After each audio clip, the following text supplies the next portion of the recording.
Part 1. The Acceptance Paradox. Hey friend, let me ask you something real quick.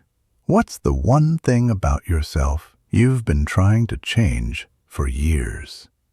Maybe it's your weight. Maybe it's your confidence, your income, your discipline. That voice in your head that keeps saying, "I'm not enough." We've all got that one thing, right? That thing we promise ourselves we'll fix this year, this month, starting Monday. We make plans, we set goals, we get motivated, and then nothing sticks. Here's what's wild, though. It's not because you're lazy. It's not because you lack willpower. It's because of something way deeper that nobody talks about. Most of us try to change from a place of self-hatred.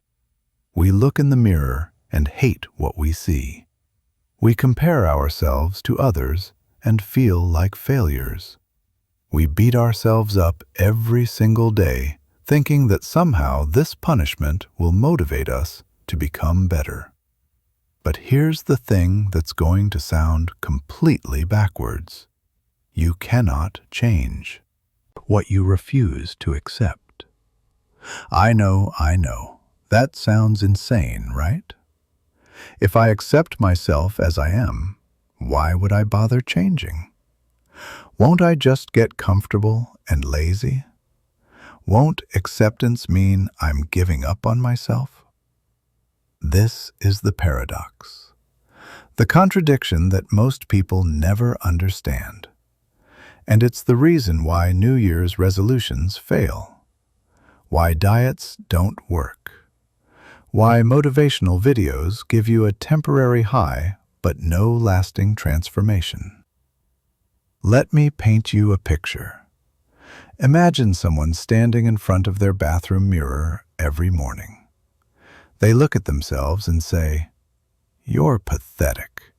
You have no discipline. You're a failure. Look at you. You can't do anything right." Now, why is this person trying to change? Because they hate themselves. They're disgusted with who they are.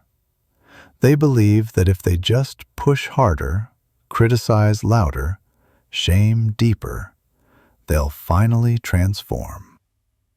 But here's what actually happens. That hatred doesn't become fuel. It becomes pressure. And pressure, without acceptance, creates a very specific cycle. Temporary effort, followed by exhaustion, followed by collapse, followed by guilt, followed by more self-hatred. You've probably lived this cycle. You promise yourself you'll wake up at 5 a.m. You do it for 3 days. Then you sleep in once. And instead of being kind to yourself, you spiral. See, I knew it. I'm weak. I can't stick to anything. Why do I even bother? And just like that, the whole system crashes. Not because you failed, but because the foundation was built on self-rejection, not self-acceptance. The survival mode trap. Here's what happens in your brain when you operate from self-hatred. Your nervous system goes into survival mode. When you're constantly telling yourself you're not good enough, your brain interprets this as a threat. Not a physical threat, like a lion chasing you, but an emotional one. And here's the thing about survival mode. There's no growth there, only defense. Think about it. When you're running from danger, are you thinking about learning new skills, expanding your horizons, taking creative risks? Hell no. You're just trying to survive. You're trying not to die. Self-hatred triggers that same response, except instead of running from a lion, you're running from yourself, and you can never escape yourself. So you stay stuck in this exhausting loop of fight or flight, except the enemy is your own reflection. Change doesn't happen in survival mode. Change happens in safety. When you feel safe enough to try, safe enough to fail, safe enough to be imperfect and still be okay. And safety only comes from acceptance, the foundation of real change. Let me be crystal clear about something. Acceptance is not the same as giving up. Acceptance is not saying, I'm a mess and I'm fine with staying a mess forever. Acceptance is saying, yes, this is where I am right now. This is my current reality. I'm not going to fight it, deny it, or hate myself for it. I'm just going to see it clearly. It's like being sick. If you're sick and you refuse to admit it, you won't go to the doctor. You'll just keep pushing through, getting worse, telling yourself you're fine when you're clearly not. But the moment you accept that you're sick, you can get help. You can heal.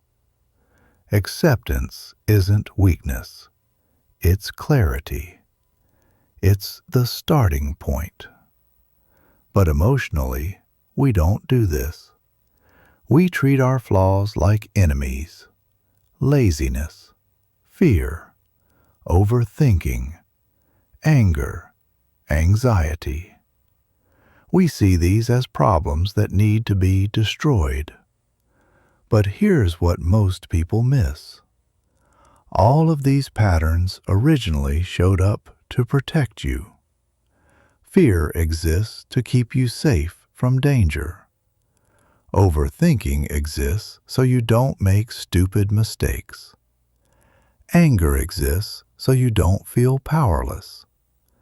Laziness exists so you don't burn out. These aren't your enemies. They're old protectors that got a little too aggressive. They used to serve you, but now they run the show, and you've forgotten how to work with them. When you fight them, they get stronger.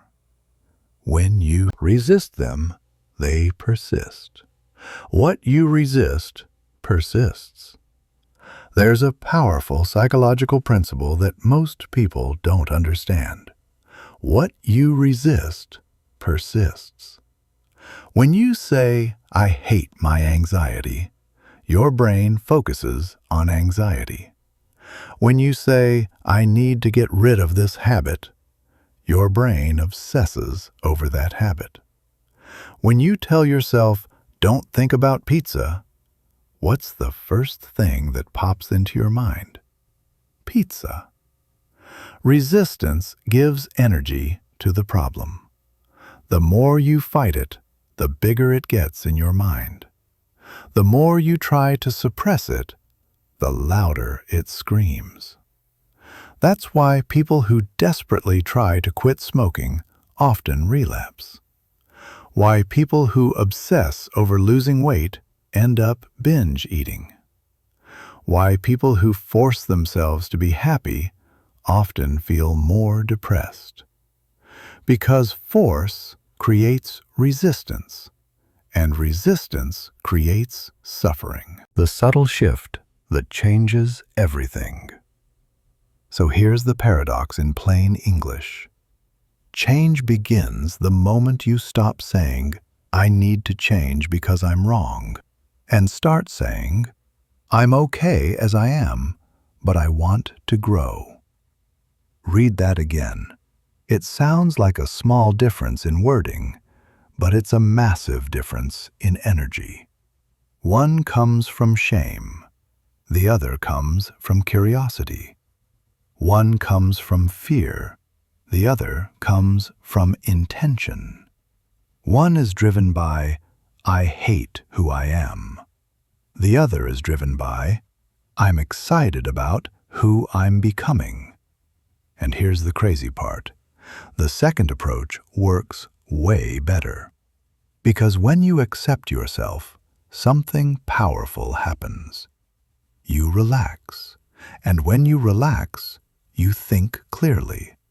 And when you think clearly, you make better decisions. Stress makes you reactive. You reach for your phone when you're anxious. You eat junk food when you're overwhelmed. You procrastinate when you feel inadequate. But calm? Calm makes you intentional.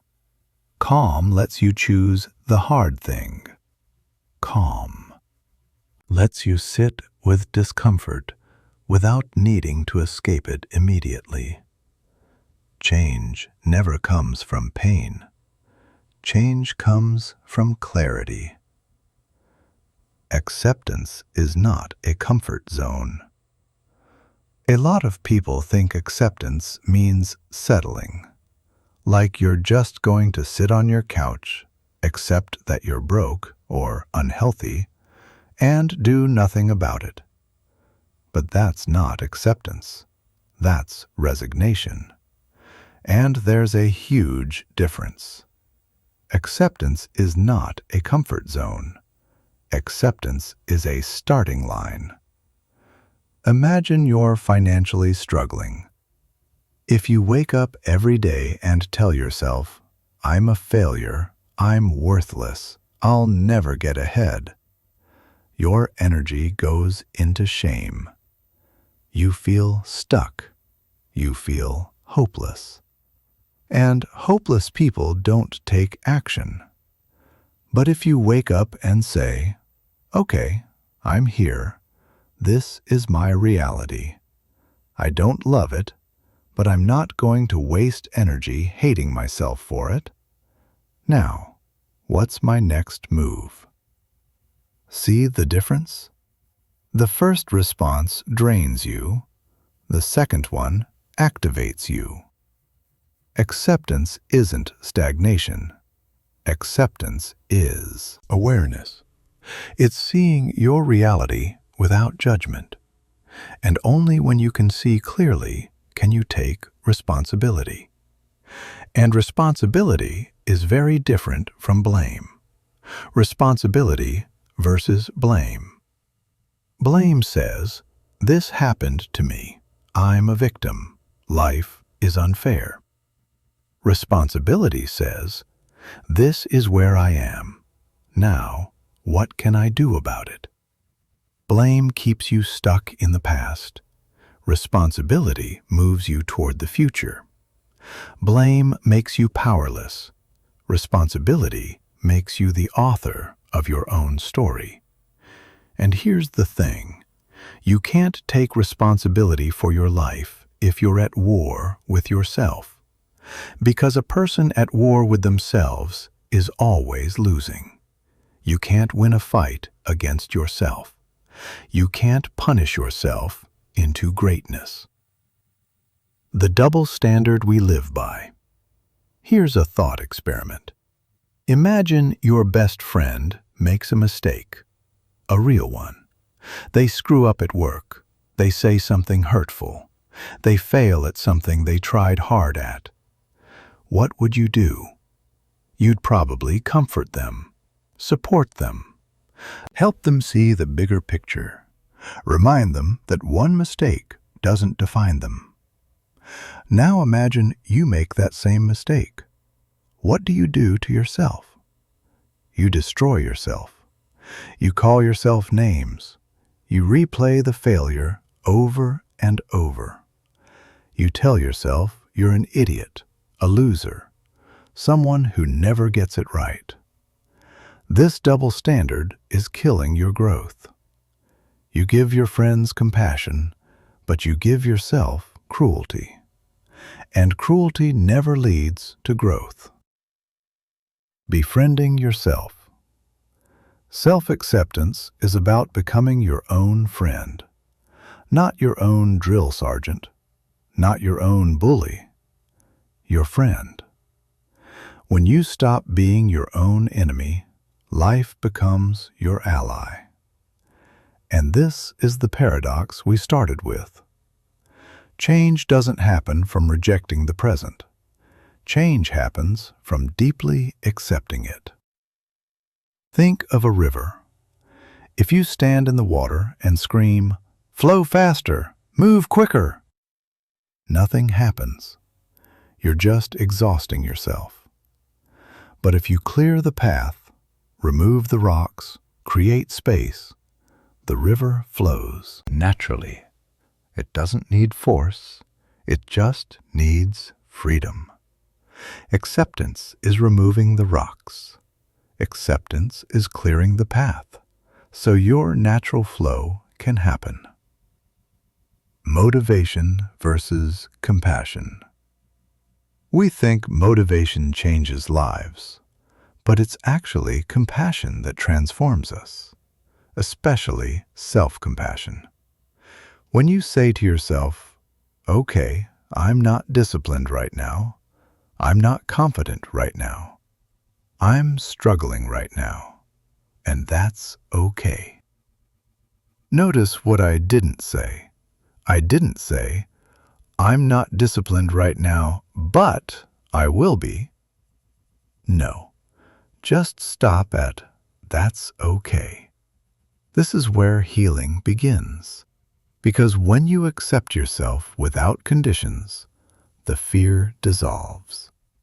The fear of not being enough, the fear of being rejected, the fear of being too much or not enough.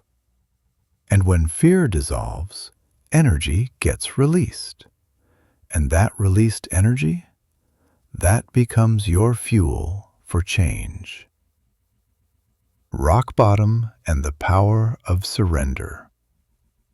A lot of people change at rock bottom, not because rock bottom is fun, but because rock bottom forces acceptance. At rock bottom, resistance dies. You can't pretend anymore. You can't fight anymore. You just are. And in that moment of total acceptance, something new is born. A new version of you. Not because you hated the old version into oblivion, but because you finally stopped fighting reality. You are not broken. Here's the message I want to burn into your brain. You are not broken. You are unfinished. And there's no shame in being unfinished. Life isn't an exam where you're being graded. Life is a process. Evolving, learning, falling, getting back up. When you accept yourself, guilt decreases. Shame decreases. And when those two decrease, consistency becomes possible. Change doesn't come from force. Change comes from flow. And flow happens when you stop going against yourself. The question that changes everything. So next time you feel the urge to change yourself, pause. Ask yourself this: am I fighting myself, or am I understanding myself? Because fighting never led to transformation. Transformation always started with acceptance. This is the paradox of change. The day you fully accept yourself is the day the process of change begins on its own, not because you forced it, but because you finally made space for it. Part 2. The "I will be happy when" trap. All right, let's talk about something we've all done. Something so normalized that we don't even realize how much damage it's doing. We've all said it at some point. I'll be happy when. I'll be happy when I lose weight. I'll be happy when I get that promotion. I'll be happy when I find the right person. I'll be happy when I have more money. I'll be happy when I finally move out. I'll be happy when. This sentence feels so innocent, right? It sounds like positive thinking, goal-oriented mindset, ambition.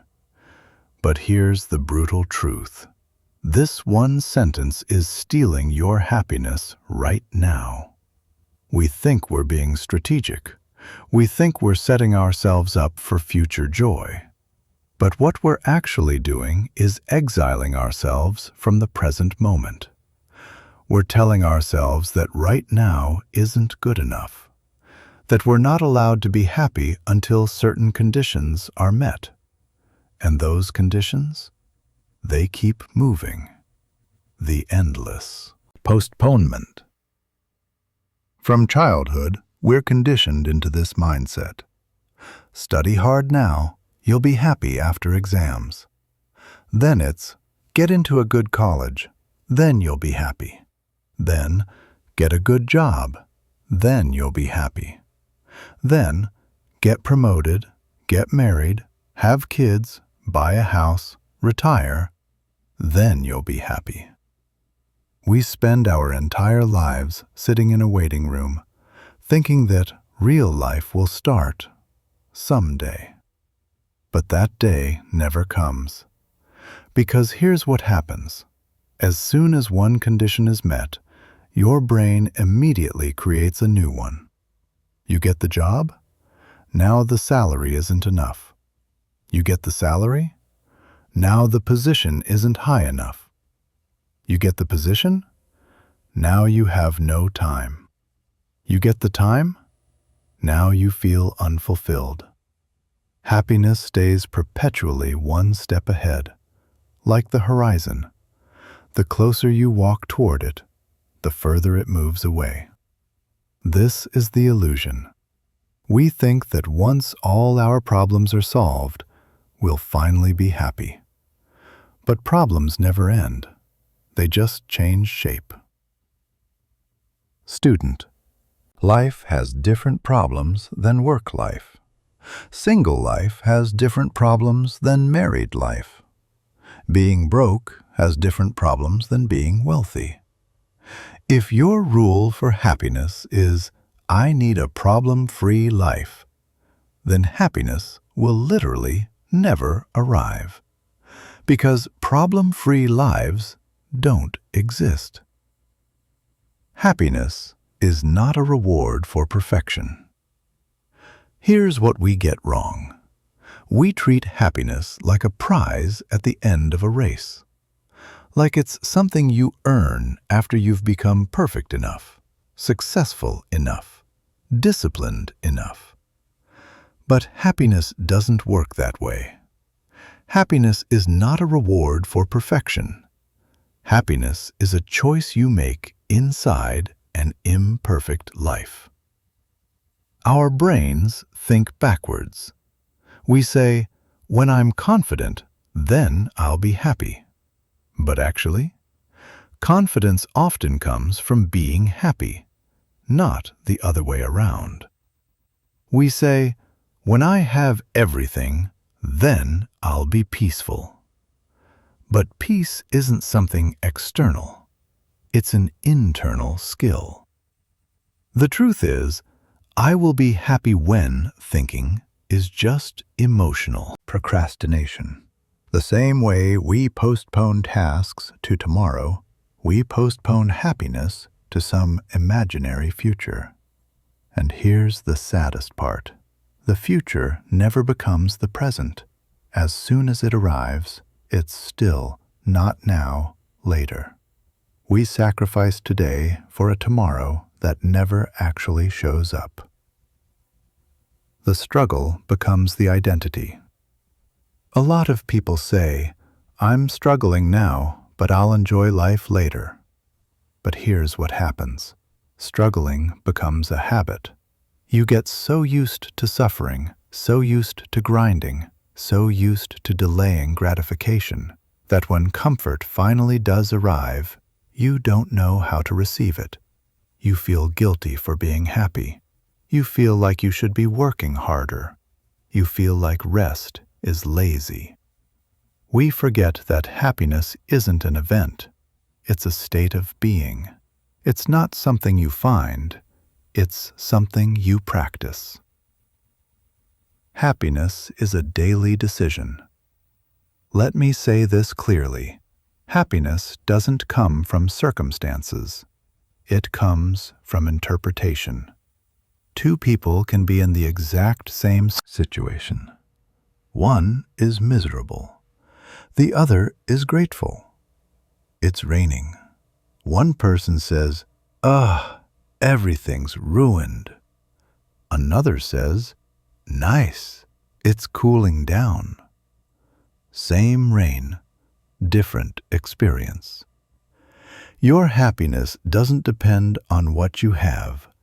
It depends on where you place your attention. When we say, "I'll be happy when I have this," we're training our brains to believe that happiness is forbidden right now. And slowly, happiness starts to feel unfamiliar, foreign, uncomfortable. We start treating our current life like a holding area. Like this isn't real life. Real life will start later. But this moment right here, this is life. The past is a memory. The future is imagination. Reality is only ever now. And if you can't be happy now, you won't be happy then either. Because then will also be a now when it arrives. The journey versus the destination. There's a powerful truth here. If you don't know how to be happy on the way, you'll never be happy at the destination. Because the destination isn't some magical place where your brain suddenly rewires itself. The same habits, the same thought patterns, the same comparisons, they all follow you there. A lot of people think, when I'm stress-free, then I'll be happy. But stress never fully disappears. You just learn to manage it better. Happiness isn't the absence of stress. Happiness is the ability to smile even when stress is present. Now, I'm not saying you should fake positivity. I'm not saying pain isn't real or that struggle doesn't hurt. Of course it does. Suffering is part of being human. But being stuck in suffering, that becomes a choice. Happiness doesn't mean laughing 24/7. It means knowing that no matter what life throws at you, you're alive to feel it. And that matters. The small joys we miss. When we place happiness in the future, we miss all the small joys happening right now. The warmth of your morning coffee, the sound of someone you love laughing, a song that comes on at the perfect moment, the quiet of the night, the way sunlight hits your room. We're so busy thinking tomorrow will be better that we miss the fact that today is already pretty good. And here's the shortcut to happiness that nobody talks about. Gratitude. When you focus on what you don't have, you feel lack. When you focus on what you do have, you feel abundance. One person has millions and feels anxious. Another has very little and sleeps peacefully. The difference isn't the situation, it's the perception. External versus internal happiness. The "I will be happy when" mindset makes you a victim. Because you're handing the key to your happiness to some external event. The job will make me happy. But then your boss doesn't appreciate you. The relationship will make me happy. But then your partner has bad days. Success will make me happy. But then society moves the goalposts. Happiness that depends on other people's approval is always unstable, always fragile. Happiness is an inside job. Until you take responsibility for your own joy, no achievement will ever give you lasting peace. Goals are not the enemy. Let me be clear. I'm not saying don't have goals. Goals are important. Growth is important.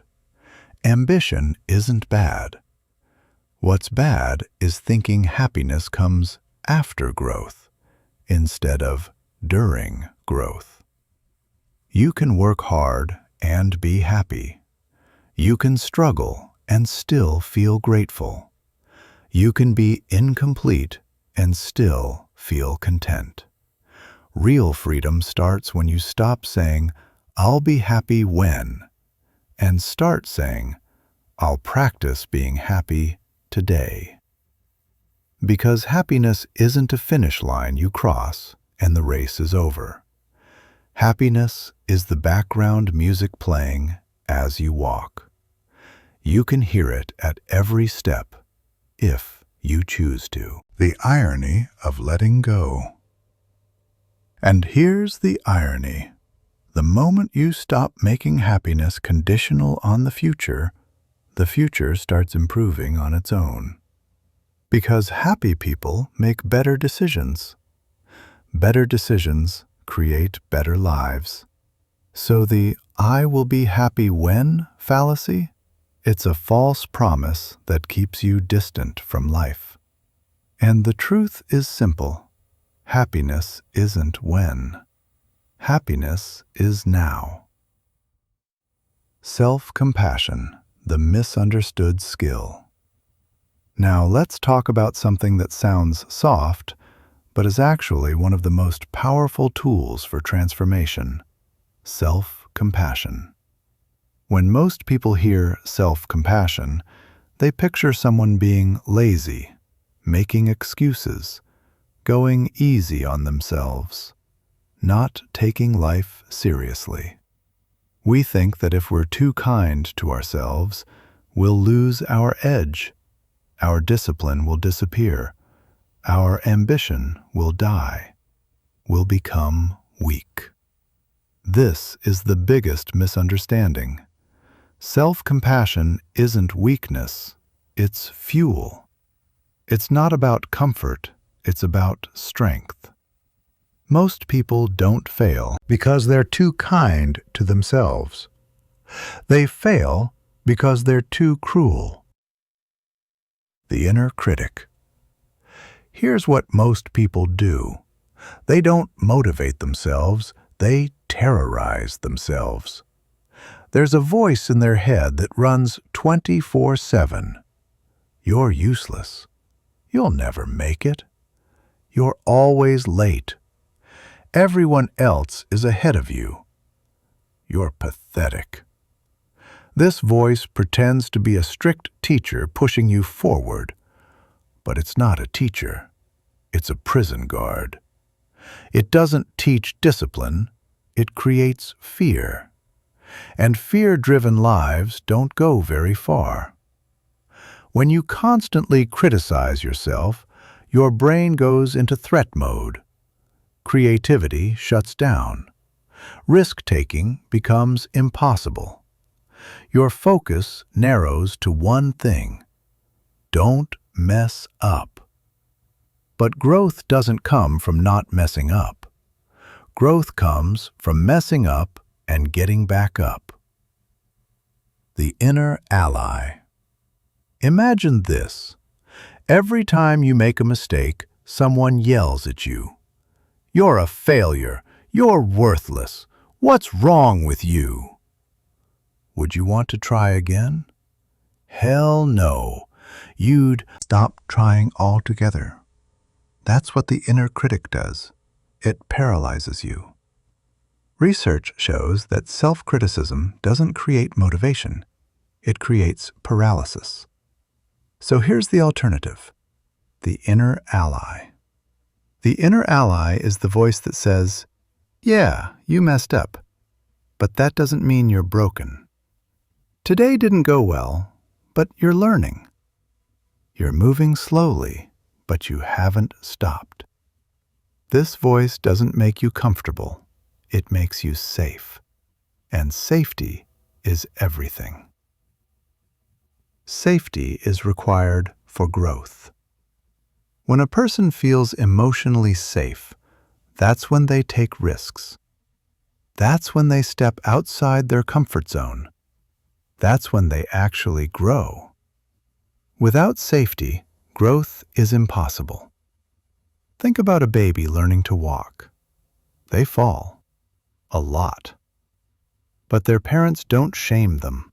They don't yell, "Why did you fall again?" They say, "It's okay. Try again." And because of that safety, the baby keeps trying. Eventually, they walk. Now imagine if every time the baby fell, the parents screamed at them, called them a failure, told them they'd never learn, that baby would stop trying. They'd stay on the ground. So here's the question.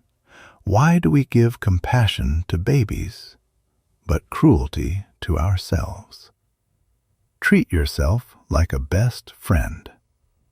If your best friend failed an exam, would you say, "You're useless"? No. You'd say, "It's okay. We'll figure it out. Next time we'll be better." But when you fail, you emotionally abuse yourself. That's not self-compassion. That's self-violence. Self-compassion doesn't mean justifying your mistakes. It means recognizing them without punishing yourself for them. Because punishment doesn't create change. Understanding does. The energy drain of self-criticism. The inner critic drains your energy. Constant guilt, shame, and comparison exhaust your mind. And when you're exhausted, you have no energy left for action. You say, "I have no motivation." But motivation didn't disappear. It was consumed by the inner critic. When you're at war with yourself, half your energy goes into fighting. There's nothing left for growth. But the inner ally? The inner ally gives you energy. When you say to yourself, "I'm not perfect, but I'm sincere. I'm not fast, but I'm consistent," your brain relaxes. And a relaxed mind is a focused mind. Self-compassion is a performance tool. This isn't just emotional fluff. This is practical. Top athletes, successful entrepreneurs, high performers, they're not cruel to themselves. They're honest, but not harsh. Honesty says, "I made a mistake." Harshness says, "I am a mistake." That difference is everything. Self-compassion doesn't make you weak. It makes you resilient. When life knocks you down, self-compassion picks you back up. Without compassion, people either burn out or go numb. A lot of people look tough on the outside, but they're broken inside. They have discipline on the surface, but underneath, fear. And fear can't drive you forever. Sustainable success comes from safety. Sustainable success doesn't come from shame. It comes from safety. When you know that even if you fail, you won't abandon yourself, that's when you have the courage to set bigger goals. Self-compassion is the root of confidence. Because confidence isn't, "I'll never fall." Confidence is, "If I fall, I'll handle it." Consistency comes from kindness. People who are kind to themselves are more consistent. They don't quit their entire routine because they missed one day. They say, "Okay, tomorrow I'll get back to it." But self-critical people? They use one mistake as an excuse to quit entirely. "See, I told you I couldn't do it." Self-compassion doesn't teach you to run from responsibility. It gives you the strength to face it. When you make yourself feel safe, discipline comes from respect, not fear. And respect-driven discipline is way more powerful. The supportive coach. Think of it like this. If a coach insults you every day, you'll quit the gym. But if that same coach is tough, yet supportive, push yourself. You've got this. You'll break through your limits.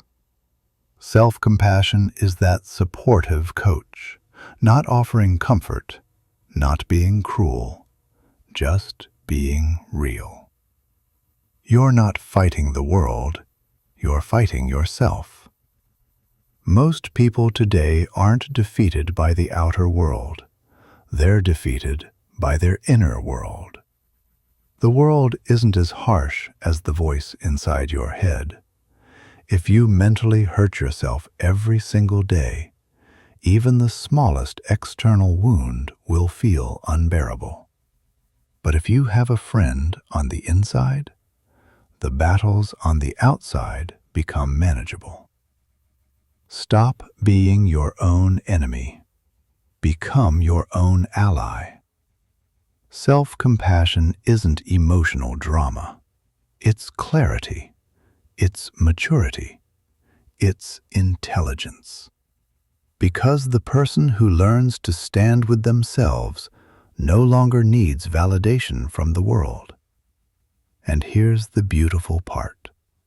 When you start giving yourself kindness, excuses decrease. Action increases. Because now you're not moving from fear, you're moving from trust. That's real power. Self-compassion isn't soft. Self-compassion is strong. It's the strength that lets you keep going even after you fall. It's the voice that says, "Let's try again." Part 3. Being good versus being real. Let's talk about something most of us learned before we could even tie our shoes. Be good. Good kids don't talk back. Good kids listen to adults. Good kids make everyone happy. Good kids don't get angry. Good kids don't cry too much. Good kids don't ask too many questions. Slowly, being good stopped being a personality trait. It became a survival strategy. We learned that if we weren't good, we wouldn't get love. We wouldn't be accepted. People would leave us. And that's when the performance began. The acting life. We don't say what we actually feel. We say what the other person wants to hear. We don't do what our heart tells us. We do what keeps people happy. From the outside, everything looks fine, polite, decent, mature. But inside, there's a suffocating feeling, like you're trapped in a role you never auditioned for. Here's the thing. There's a massive difference between being good and being real. Being good is a performance. Being real is a presence. When we try to be good, we live for approval. Every word we say has a hidden fear behind it. What will people think? When we're real, we live for connection. The question becomes, what am I actually feeling right now? The approval addiction.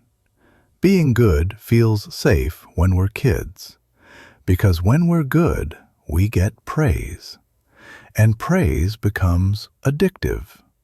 We need compliments. We need validation. We need likes. We need people to tell us we're doing okay. And this hunger for approval slowly pulls us away from ourselves. We learn to suppress our real emotions. Angry? Smile anyway. Sad? Say, I'm fine. Hurt? Say, no big deal. But emotions don't disappear when you suppress them. They accumulate.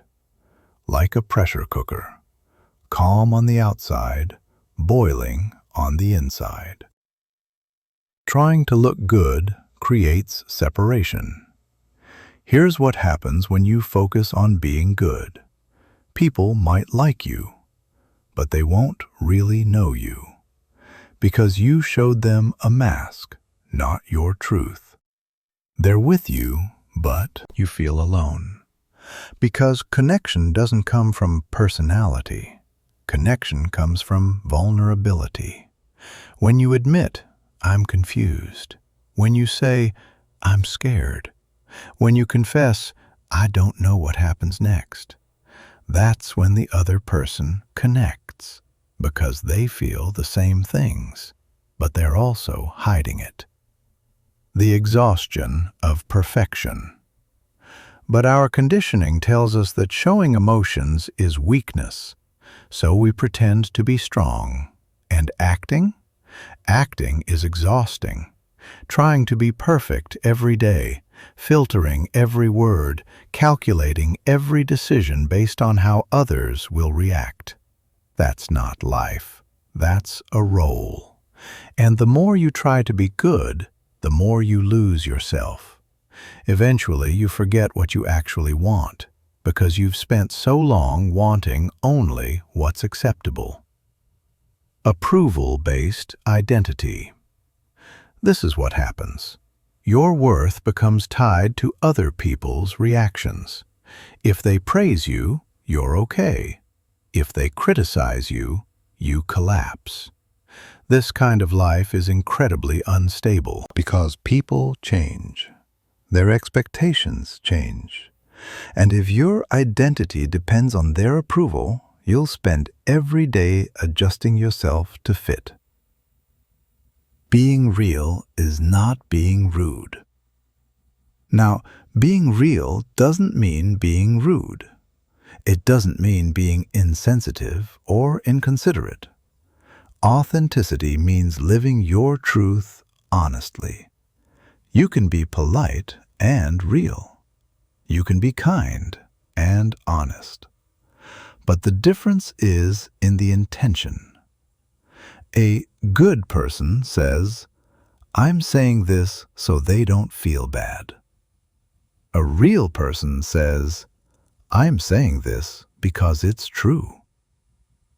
A good person says yes when they mean no, just to avoid disappointing someone. A real person says no, even if it disappoints someone. And that's the scary part. The cost of authenticity. Because authenticity has a price, the risk of rejection. When you show up as your real self, not everyone will like you. Some people will leave. Some will call you selfish. Some will feel uncomfortable. But the people who stay, they'll love the real you, not the mask. And that's real connection. Belonging doesn't come from fitting in. It comes from being yourself. Fitting in means making yourself smaller. Belonging means accepting yourself fully. We fear conflict, so we lose closeness. When we're stuck in good mode, we avoid conflict. We think disagreement means the relationship is in danger. But here's the truth. Without honesty, relationships are hollow anyway. You can keep someone happy, but you can't get close. Authenticity creates closeness. When you stop hiding your feelings, emotional intimacy grows. And intimacy only happens when you have the courage to show yourself imperfectly. The fear of being seen. We often think, if people see the real me, they'll leave. But here's the twist. The people who only connect with your good version aren't really connected to you anyway. They're connected to your performance, not to you.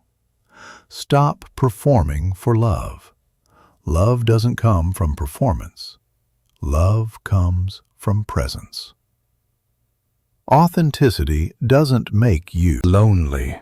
It makes you free. When you stop pretending, energy gets freed up. That energy becomes creativity, confidence, peace. Because now you're not living two lives, one outside, one inside. Now you're just one person. Being good protects you from conflict, but also from growth. When you're real, boundaries form. You show people where the line is, what's okay and what's not. Boundaries don't push people away, they push the wrong people away. And that's necessary. You can't make everyone happy, but you can be true to yourself. The message. Being good makes you acceptable. Being real makes you unforgettable.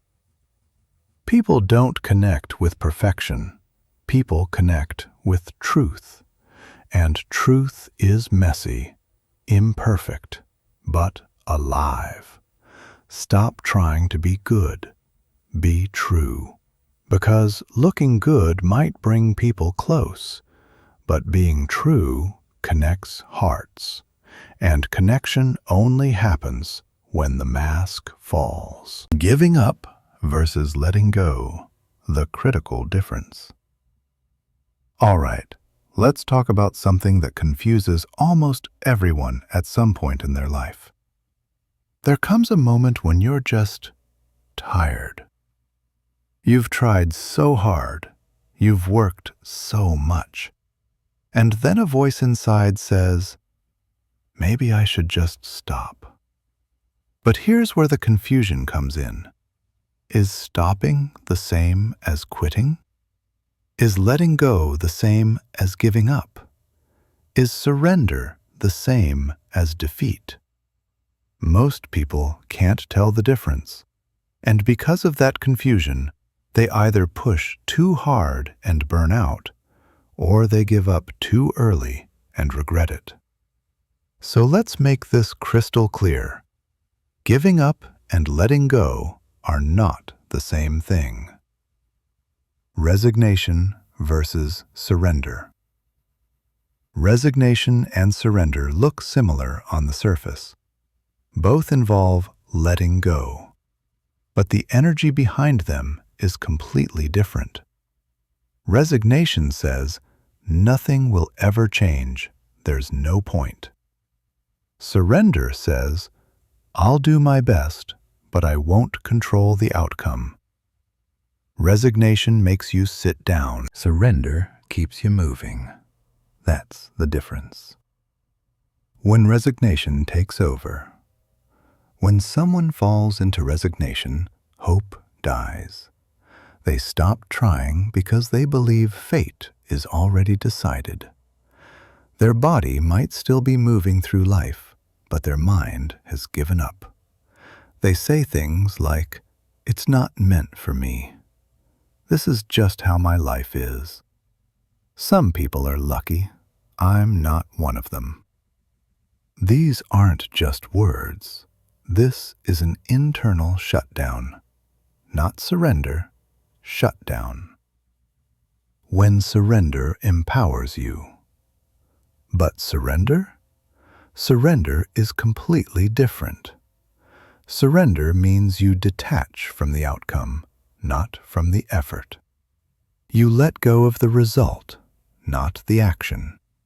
You say, "I'll give 100%, but I won't assume everything is in my control." That's maturity. Why we suffer, the need to control.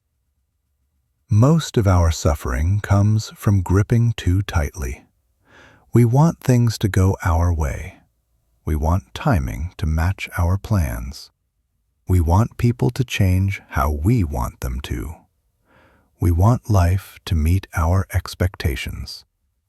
But reality doesn't sign contracts with expectations. This hunger for control strangles us from the inside. We want to pre-decide every outcome. If I do this much, then this should happen. And when it doesn't, frustration, anger, anxiety. The root of suffering. The need to control is the root of suffering. We mistake control for safety. We think, if I control everything, I'll be safe. But over-control creates anxiety. Because life is unpredictable, no matter how much you plan, something will always be outside your control. Other people's actions, timing, luck, health, circumstances. When we try to grip the uncontrollable, burnout begins. Surrender is not quitting. Surrender doesn't mean stop trying. It means let go of the illusion that everything should be in your hands. When you surrender, you stop fighting the universe. And when the fight stops, energy is freed. This is the paradox. When you let go of control, control starts coming back to you. Because now your energy isn't wasted on resistance. Resignation drains energy. Surrender aligns energy. Resignation feels heavy. Surrender feels light.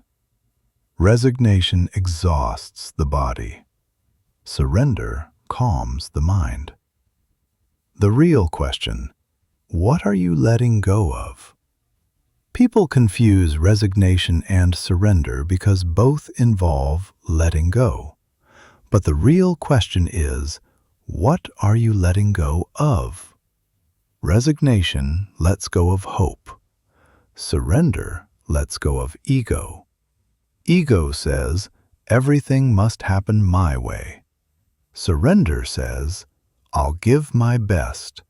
Life will decide the rest. This mindset doesn't make you weak, it makes you strong. Because now failure doesn't define your identity.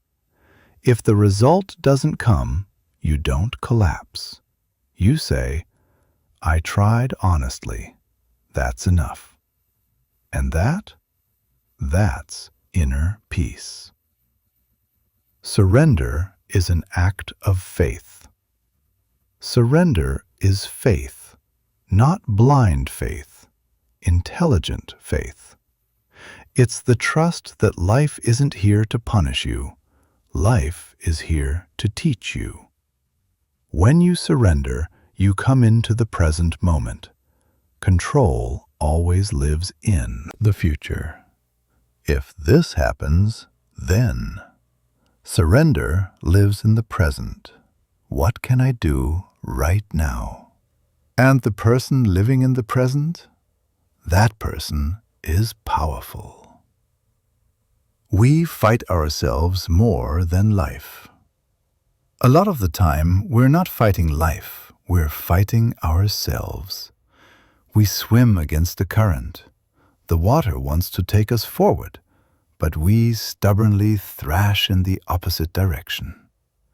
The exhaustion doesn't come from the water, it comes from the resistance. Surrender means swimming with the flow. You can still choose direction, but you don't control the waves. Decisions from clarity, not fear. When you surrender, decisions come from clarity, not fear. Because now your mind isn't pressured by outcomes. And when pressure lifts, performance improves. This is why so many people choke under pressure during exams, but perform perfectly in practice. It's not a skill issue, it's a pressure issue. Surrender removes pressure. You work with full intensity, but without desperation. And desperation is the enemy of success. Resignation says effort is pointless. Surrender says effort is my job. Resignation says trying doesn't matter. Surrender says trying is my responsibility. Results are not. This mindset makes you peaceful and productive at the same time. When you're not obsessed with results, you focus on the process. And when the process is right, results often follow. The spiritual physics of life. There's a spiritual law at play here. When you grip too tightly, life slips away. When you hold loosely, it flows toward you. When you force control, things break. When you allow space, things grow. Resignation versus surrender. Energy check. If you're unsure whether you're resigning or surrendering, check your energy. Resignation. Hopeless. Tired. What's the point? Surrender. Calm. Open. I'll do my part. Let's see what happens. Resignation closes doors. Surrender opens them. You can't win a war with yourself. And here's the biggest truth. You can't win a war against yourself. Most people fail not because the world defeated them, but because they defeated themselves. The inner critic, the constant pressure, the self-punishment. When you're at war with yourself, half your energy goes into that battle. Nothing is left for growth. But when you become your own ally, everything changes. Stop fighting, start flowing. Surrender doesn't mean weakness. Surrender means wisdom. It's knowing when to push and when to trust, when to act and when to release. And the people who master this balance, they don't just survive life, they flow through it. Part 4. The Power of Release. Let's go deeper into something we just touched on. Because this concept, this is where most people get stuck for years. Resistance. You know that feeling when you're trying so hard to make something happen, but it feels like you're pushing a boulder uphill? Like the universe is working against you. Here's what most people don't realize. The universe isn't working against you. You're working against yourself. What you resist persists. Let's break it down. We talked about this earlier, but let's really understand it now. When you resist something, you give it energy. Your attention feeds it. Your fight strengthens it. Think about it like this. When you tell yourself, "Don't think about chocolate cake," what happens? Your brain immediately pictures chocolate cake. The more you resist it, the more vivid it becomes. The same thing happens with emotions, habits, and life situations. I hate my anxiety. Your brain focuses on anxiety.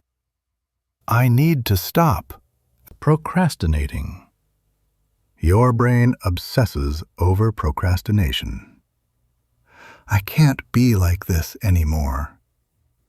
Your brain reinforces like this. Resistance doesn't dissolve problems. It amplifies them. The fight or flight loop. When you resist your current reality, your nervous system interprets it as danger. Not physical danger, but emotional danger. And when your system senses danger, it activates fight or flight mode. In fight or flight, you're not creative. You're not calm. You're not making strategic decisions. You're just reacting, surviving. And here's the kicker. You can't grow while you're in survival mode. Growth requires safety, calm, space to think. But resistance keeps you locked in a loop. You fight yourself. You fight your situation. You fight reality.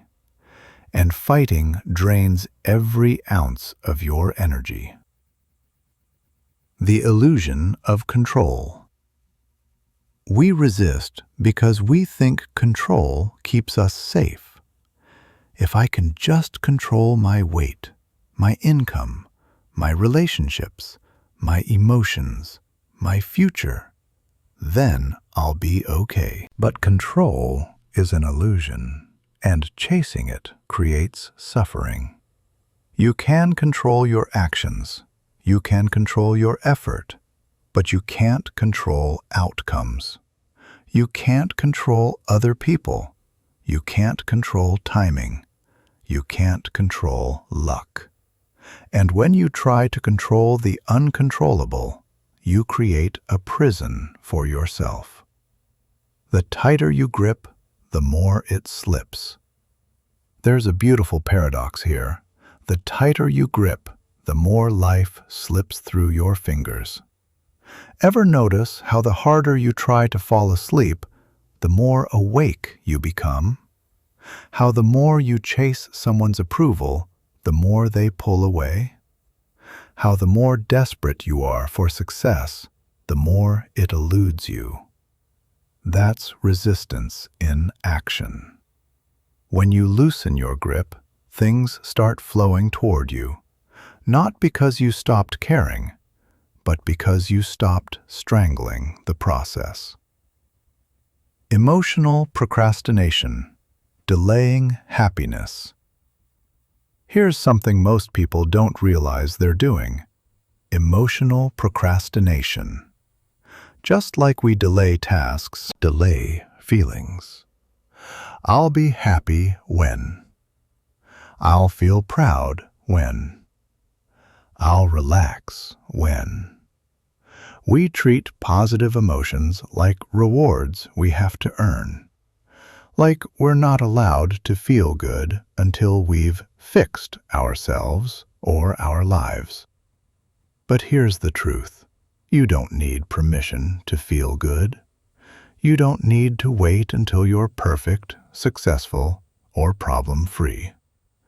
You can feel peace right now, gratitude right now, joy right now.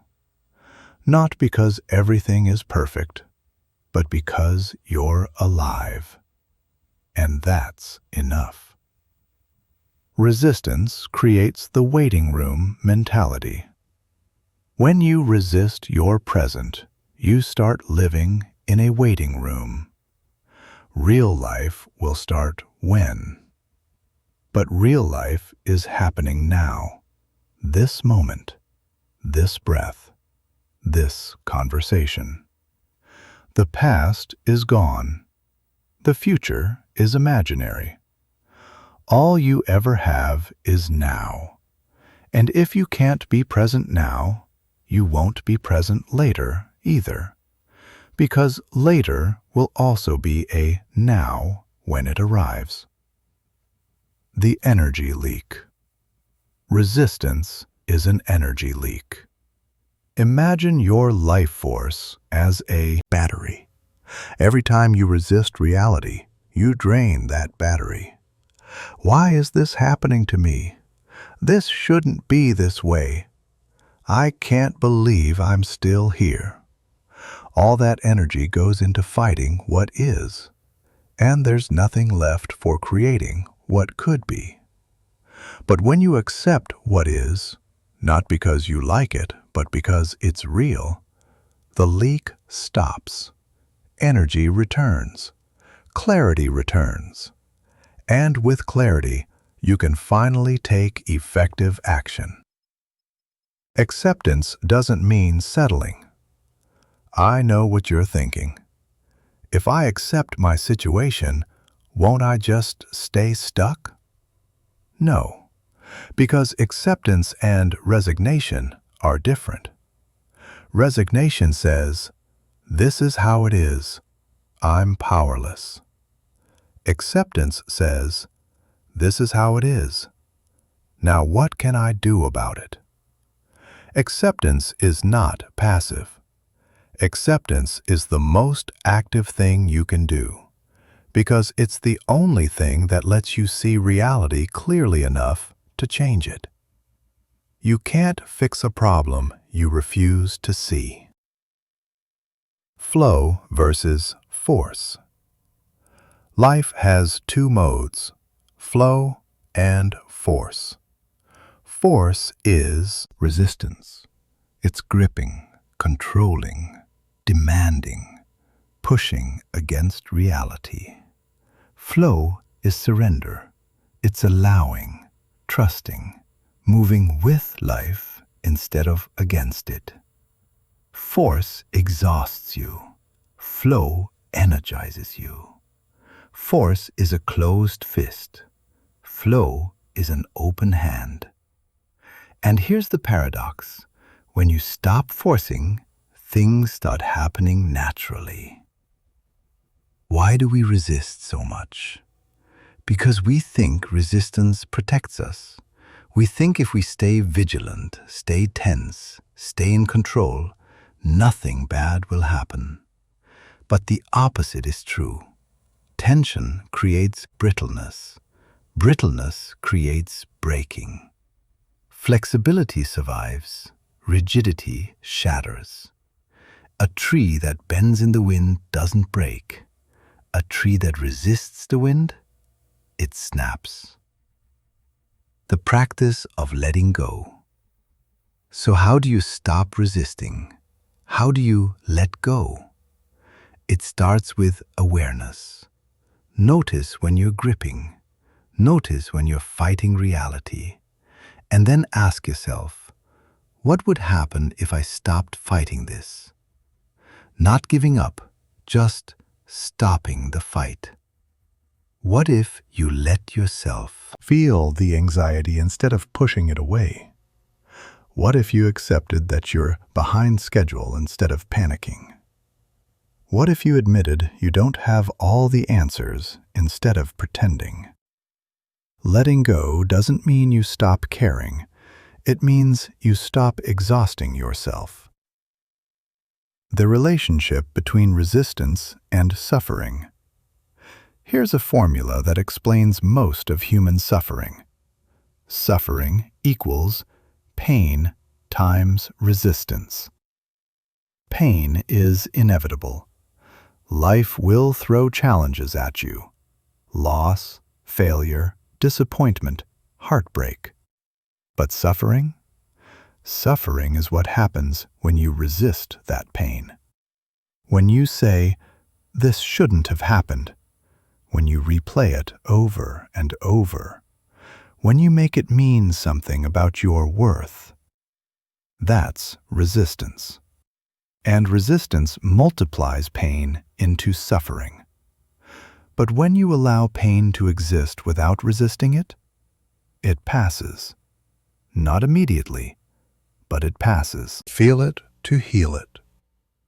You've probably heard the phrase, "What you feel, you heal. What you suppress, you carry." Resistance is suppression, and suppression doesn't make things disappear. It buries them alive. Eventually, what's buried claws its way back up, often at the worst possible time. But when you let yourself feel, really feel the emotions you've been avoiding, something magical happens. They move through you. They don't stay stuck. The paradox of trying too hard. Here's another paradox. The harder you try to control your life, the more out of control you feel. Because control is an illusion, and chasing illusions is exhausting. But when you release the need to control everything, you gain something better: influence. You can't control outcomes, but you can influence them. You can't control people, but you can influence how you show up. You can't control life, but you can influence your response to it. And influence? That's real power. Resistance in relationships. Resistance shows up big time in relationships. You want someone to change. You want them to see things your way. You want them to behave differently. And the more you push, the more they resist. The more you try to control them, the more they pull away. But when you let go, when you stop needing them to be different, space opens up. Connection becomes possible again. Not because they changed, but because you stopped resisting who they are. Resistance in goals. Resistance also sabotages goals. You set a goal, but underneath there's fear. Fear of failure, fear of success, fear of judgment. So you procrastinate, you self-sabotage, you get in your own way. And then you wonder why nothing's working. It's not that you don't want the goal. It's that part of you is resisting it. And that resistance creates friction. But when you acknowledge the fear, when you stop resisting it, the friction decreases. Movement becomes easier. The art of allowing. Letting go isn't about becoming passive. It's about becoming wise. It's knowing when to act and when to allow, when to push and when to trust, when to grip and when to release. And the people who master this, they don't just survive life, they dance with it. What happens when you stop resisting? When you stop resisting your reality, 3 things happen. 1. Clarity arrives. You see things as they are, not as you wish they were. 2. Energy returns. You're no longer wasting energy fighting what is. 3. Action becomes natural. You stop forcing. You start flowing. And flow is where transformation happens. The practice. Daily release. Here's a simple practice you can do every day. Morning. Ask yourself, what am I resisting right now? Name it. Feel it. Then say, I release my resistance to this.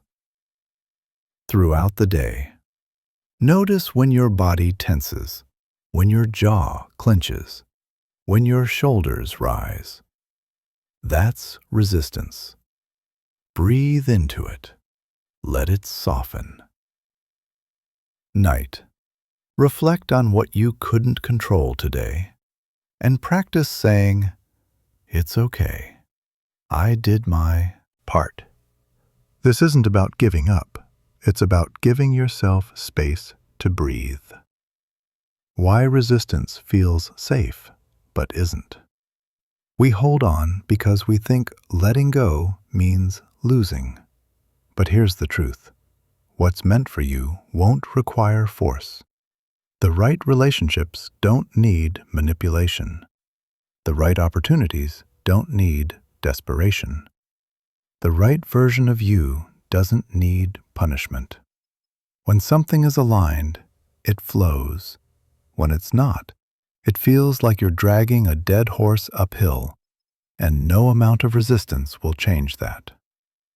The freedom in surrender. Surrender is not defeat. Surrender is freedom. Freedom from the exhausting need to control everything. Freedom from the illusion that you're supposed to have it all figured out. Freedom from the belief that life should go according to your timeline. When you surrender, you're not giving up. You're opening up. Opening up to possibilities you couldn't see when you were gripping so tightly. Opening up to solutions you couldn't access when you were in resistance mode. Opening up to a version of life that's actually better than what you planned. Trust the process. I know it's scary. Letting go feels like losing control. But here's what you'll discover. You never had control in the first place. You only had the illusion of it, and that illusion was draining you. When you release it, you don't become powerless. You become powerful in a different way. You become someone who can move with life instead of against it. Someone who can adapt instead of break. Someone who can trust instead of panic. And trust? Trust is the ultimate strength. The river metaphor revisited. Remember the river metaphor? If you're standing in water, screaming at it to flow faster, nothing happens. You're just exhausting yourself. But if you remove the rocks blocking the path, the water flows naturally, effortlessly. Resistance is the rock. Acceptance is the removal. And when the path is clear, life flows. Final thought on resistance. Resistance doesn't protect you. It exhausts you. Acceptance doesn't weaken you. It empowers you. And the moment you stop fighting reality, reality stops fighting you back. Let go. Not because you're giving up, but because you're ready to flow. Part 5. The battle within. Inner critic versus inner ally. All right, let's talk about the voice in your head. You know the one. The voice that never shuts up. The one that critiques every move you make, every word you say, every decision you consider. Most people think this voice is them, but it's not. It's the inner critic. And here's what nobody tells you. That voice isn't helping you. It's destroying you. Meet your inner critic. The inner critic sounds like this. You're so lazy. You always mess things up. Why can't you be like them? You're never going to make it. Everyone else has their life together. What's wrong with you? Now, here's the tricky part. You've probably been listening to this voice for so long that you think it's motivation. You think it's the tough coach pushing you to be better. But it's not a coach. It's a prison guard. Coaches inspire you.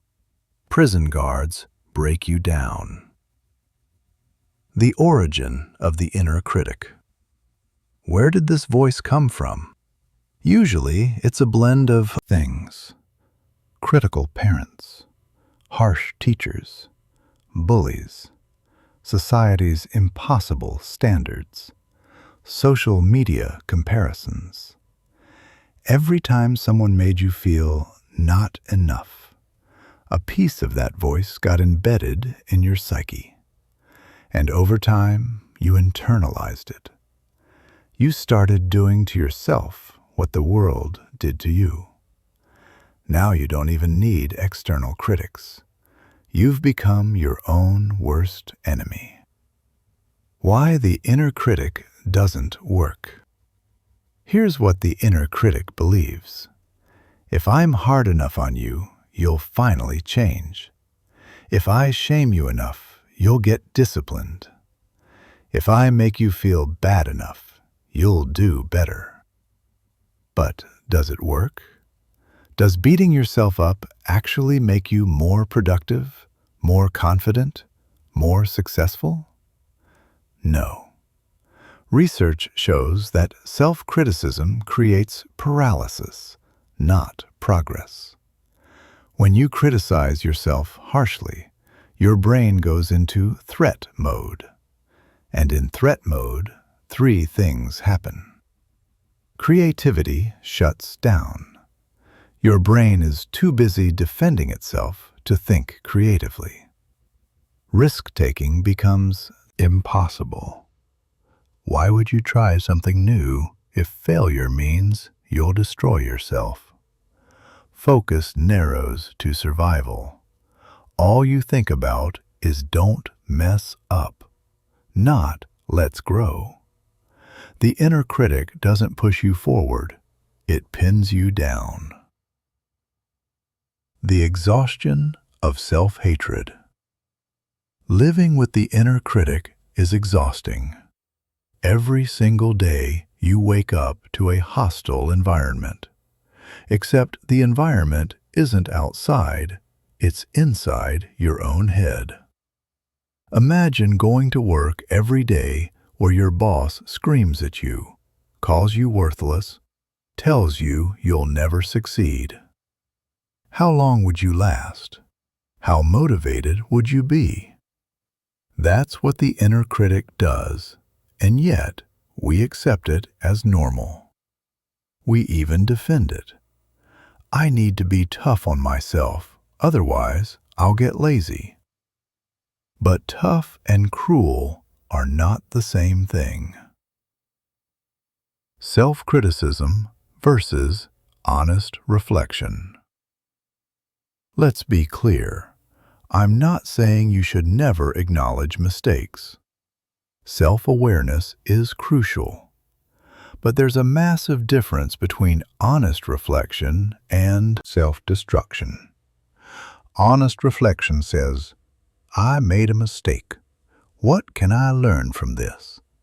Self-destruction says, I'm a mistake. I'll never get it right. One is about the action. The other is about your identity. One helps you grow. The other keeps you stuck. Enter the inner ally.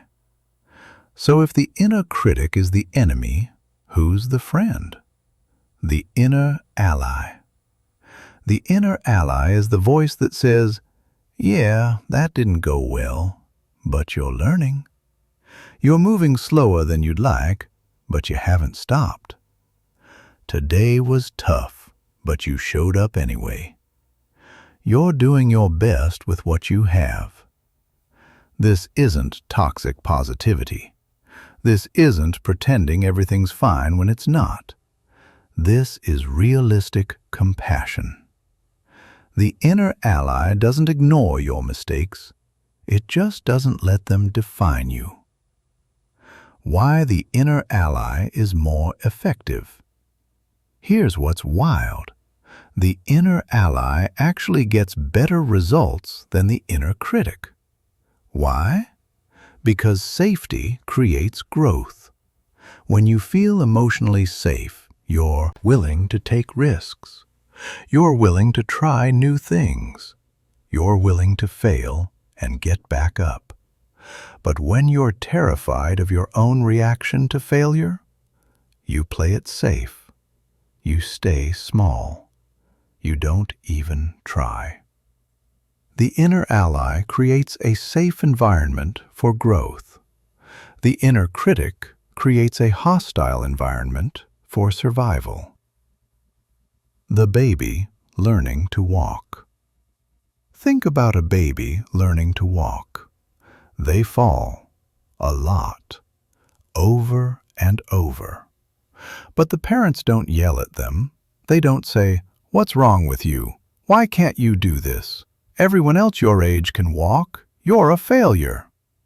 No, they encourage. "It's okay. Try again. You've got this." And because of that safety, the baby keeps trying, and eventually they walk. Now imagine if the parents criticized every fall, shamed every stumble, made the baby feel worthless for not walking perfectly the first time. That baby would stop trying. They'd stay on the ground. So why do we give compassion to babies, but cruelty to ourselves? Treat yourself like someone you love. Here's a radical idea. Treat yourself the way you'd treat someone you deeply love. If your best friend came to you crying because they failed at something, what would you say? You'd comfort them, support them, remind them of their strengths, help them see the bigger picture. But when you fail, you emotionally brutalize yourself. Why? Because somewhere along the way, you learned that you don't deserve the kindness you give others. But that's a lie, and it's time to unlearn it. Self-compassion is not self-indulgence. A lot of people resist self-compassion because they think it means letting yourself off the hook. If I'm too nice to myself, I'll become lazy. I'll make excuses. I'll stop trying. But that's not what self-compassion is. Self-compassion is not, "I messed up, but it's fine. I don't need to change." Self-compassion is, "I messed up. I acknowledge it. I'll do better, but I won't hate myself in the process." See the difference? One avoids responsibility. The other takes it without self-destruction. The energy equation. The inner critic drains your energy. Every moment you spend in guilt, shame, and self-loathing is energy that could have gone toward action. You say, "I have no motivation." But motivation didn't disappear. It's being consumed by the war you're waging against yourself. Half your energy goes to fighting yourself. The other half is spent recovering from that fight. There's nothing left for actual growth. But the inner ally? The inner ally gives you energy. When you say, "I'm not perfect, but I'm trying. I'm not where I want to be, but I'm moving forward. I had a bad day, but that doesn't make me a bad person." Your nervous system relaxes, and a relaxed mind performs better than a stressed one. High performers don't self-destruct. Here's what's interesting. High performers aren't cruel to themselves. They're honest. Top athletes don't destroy themselves after every loss. They analyze, they adjust, they move forward. Successful entrepreneurs don't spiral into self-hatred after every failure. They see it as data. They iterate. The most accomplished people in the world aren't the ones beating themselves up the hardest. They're the ones who've learned to be their own ally. Honesty versus harshness. There's a critical distinction here. Honesty says, I made a mistake. Harshness says, I am a mistake. Honesty is about behavior. Harshness is about identity. And when you attack your identity, you create a much deeper wound. Self-compassion builds resilience. Resilience isn't about being tough. It's about being able to recover. When life knocks you down, self-compassion is what helps you get back up. Because you know that even if you fall, you won't abandon yourself. You'll still be there for yourself. But if every fall comes with self-punishment, eventually you stop getting up. You stay down. The myth of the tough love. Some people say, I need tough love. I need someone to be hard on me. But there's a difference between tough love and cruel love. Tough love says, this is hard, but I believe you can do it. Cruel love says, you're pathetic if you don't do this. Tough love challenges you. Cruel love crushes you. And most of us aren't giving ourselves tough love.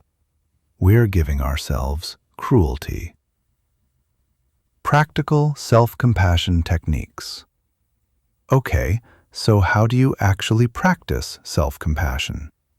Here are some real, practical ways. 1. Notice the inner critic. Just become aware of it. What does it sound like? What does it say?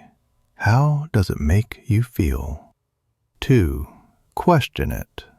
Ask, is this voice helping me? Is this voice true? Would I talk to a friend this way? 3. Replace criticism with curiosity. Instead of, why am I so stupid? Ask, what can I learn from this? 4. Use your name. Talk to yourself in third person using your name. Your name. You did your best today. That's enough. This creates psychological distance and makes self-talk less harsh. 5. Touch yourself gently. Sounds weird, but it works. Place a hand on your heart. Give yourself a hug. Physical touch activates the parasympathetic nervous system and calms you down. 6. Write a letter to yourself. Write as if you're writing to a dear friend who's struggling. What would you say to them? Now say it to yourself. 7. Practice the self-compassion break. When you're suffering, say these 3 things. This is a moment of suffering. Suffering is part of life. May I be kind to myself. SS Compassion. The common humanity piece. One of the reasons the inner critic is so brutal is because it makes you feel alone. Like you're the only one struggling, the only one failing, the only one who can't get it together. But that's not true. Everyone struggles. Everyone fails. Everyone feels inadequate sometimes. You're not uniquely broken. You're humanly imperfect. And when you remember that, shame loses its power. Self-compassion increases accountability. Here's a counterintuitive truth. Self-compassion doesn't make you lazy. It makes you more accountable. Why? Because when you're not terrified of your own reaction, you're willing to look at your mistakes honestly. The inner critic makes you defensive. You deny. You avoid. You blame others. But the inner ally? The inner ally lets you take responsibility without self-destruction. Yeah, I messed up. Let me fix it. No drama, no spiral, just action. Consistency comes from self-compassion. People who practice self-compassion are more consistent. Why? Because they don't quit after one mistake. The self-critical person misses one workout and thinks, "See, I'm hopeless. I'll never be consistent." And they quit. The self-compassionate person misses one workout and thinks, "Okay, I missed today. I'll go tomorrow." And they keep going. Self-compassion doesn't give you permission to quit. It gives you permission to continue. The inner ally in difficult moments. When you're going through something hard, a breakup, a job loss, a failure, the inner critic says, "This is your fault. You should have known better. You're an idiot." The inner ally says, "This hurts, and it's okay to hurt. You're going through something difficult, and you're handling it as best as you can." Which voice do you think helps you move forward? Building the inner ally. The inner ally doesn't appear overnight. It's a practice. You have to train it like a muscle. Every time the inner critic speaks, pause, take a breath, and ask, what would the inner ally say right now? At first, it'll feel fake, forced, uncomfortable. But over time, it becomes natural. And when it does, everything changes. The choice. At the end of the day, you have a choice. You can live with the inner critic, the voice that makes you feel small, broken, and never enough.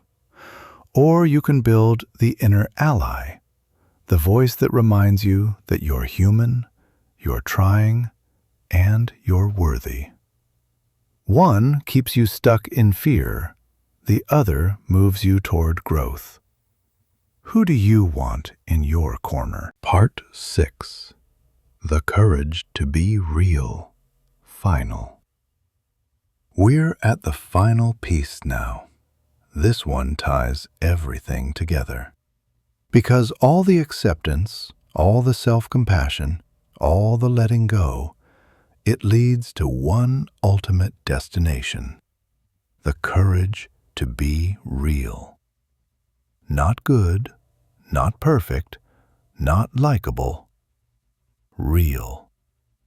The performance we've been running from. The moment we're born, we're taught to perform. Smile for the camera. Be polite. Don't talk too loud. Don't be too much.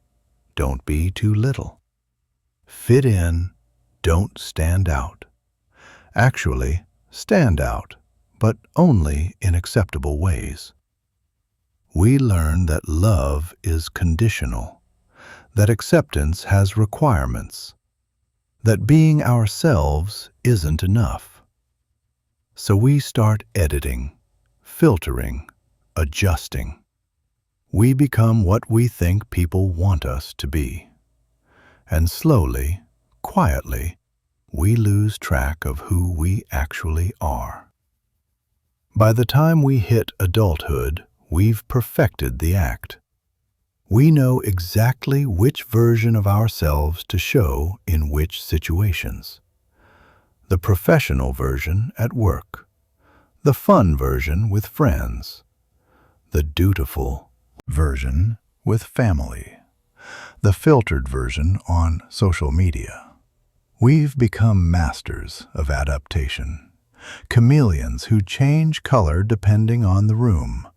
And here's the thing, it works. People like us. They approve of us. They validate us. But there's a cost, and that cost is steep. The mask we wear. By the time we're adults, most of us are wearing a mask so convincing that even we believe it. We smile when we're sad. We say, "I'm fine," when we're breaking. We pretend we have it together when we're falling apart. We laugh at jokes we don't find funny. We agree with opinions we don't share. We go to events we don't want to attend. We stay in relationships that drain us. We work jobs that kill our soul. All because we're terrified of one thing: rejection. We think, if people see the real me, they won't love me. They won't accept me. They'll leave. So we keep the mask on, tight, secure, suffocating. And here's what makes it worse. It works. People like the mask. They praise it. They reward it. "You're so positive. You're so strong. You're so put together." And every compliment reinforces the act. Because now you think, this is what people want. This is what makes me lovable. So you keep performing, and performing, and performing, until one day you wake up and realize, I don't even know who I am anymore. Being good versus being real, the ultimate choice. Here's the core tension we all face. Being good means being what others expect.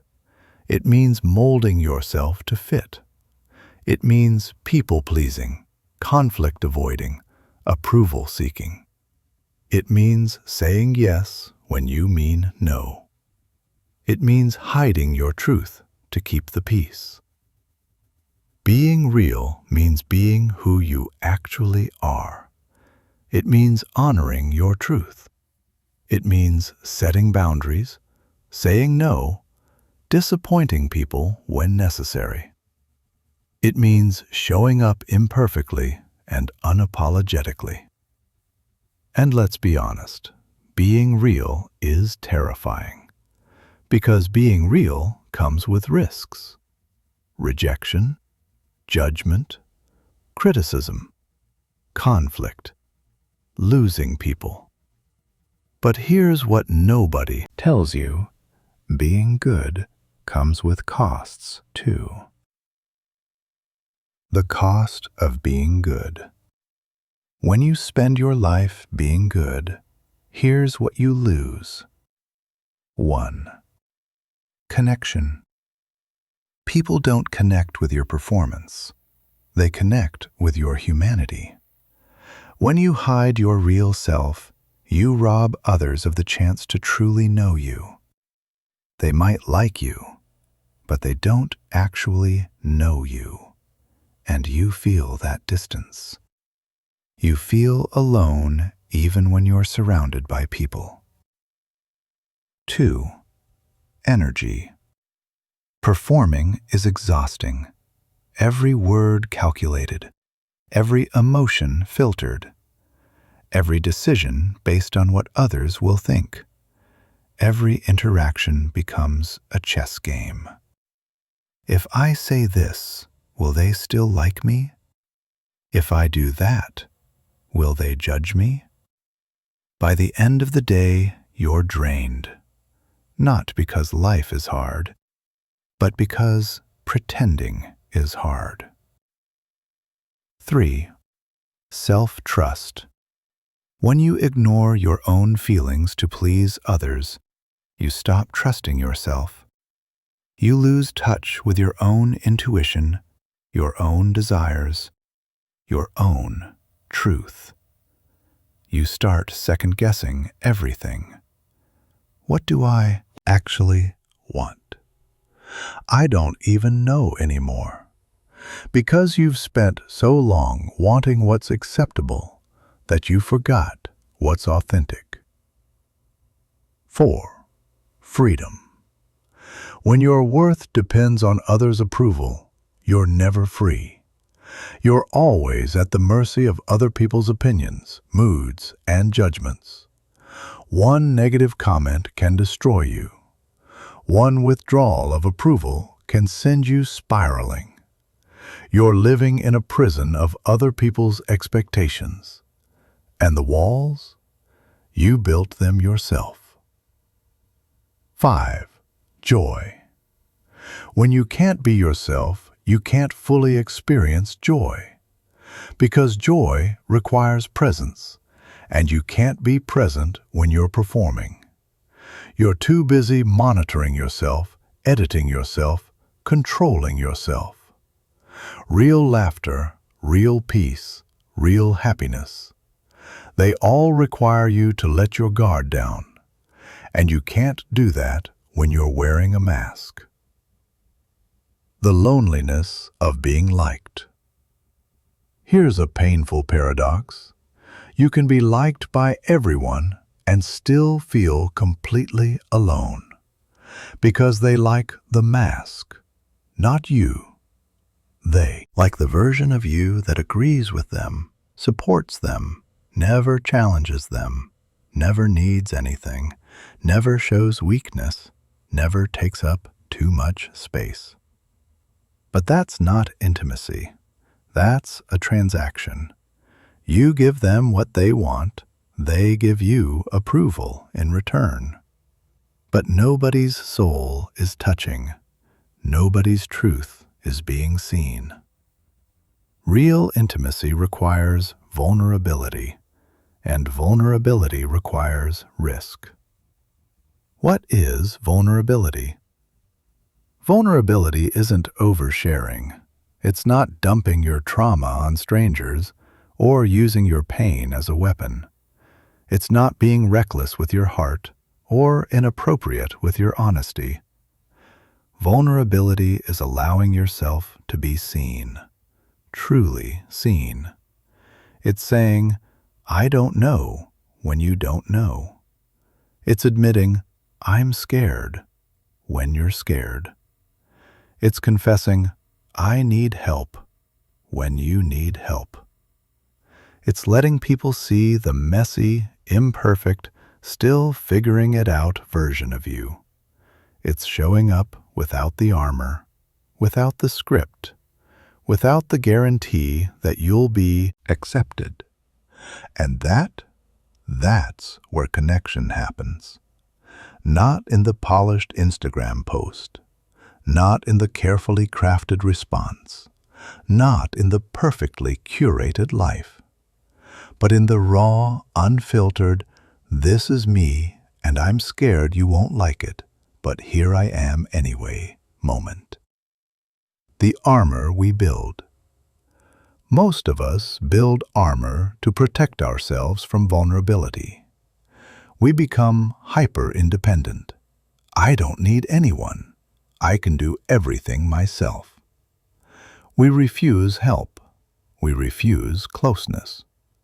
Because needing someone means they can hurt you. We become perfectionistic. I can't let anyone see my flaws. We work ourselves to death trying to be flawless. Because if we're perfect, nobody can criticize us. Nobody can reject us. We become sarcastic. If I joke about it, it doesn't hurt. We deflect with humor. We hide behind wit. Because if we don't take anything seriously, nothing can wound us.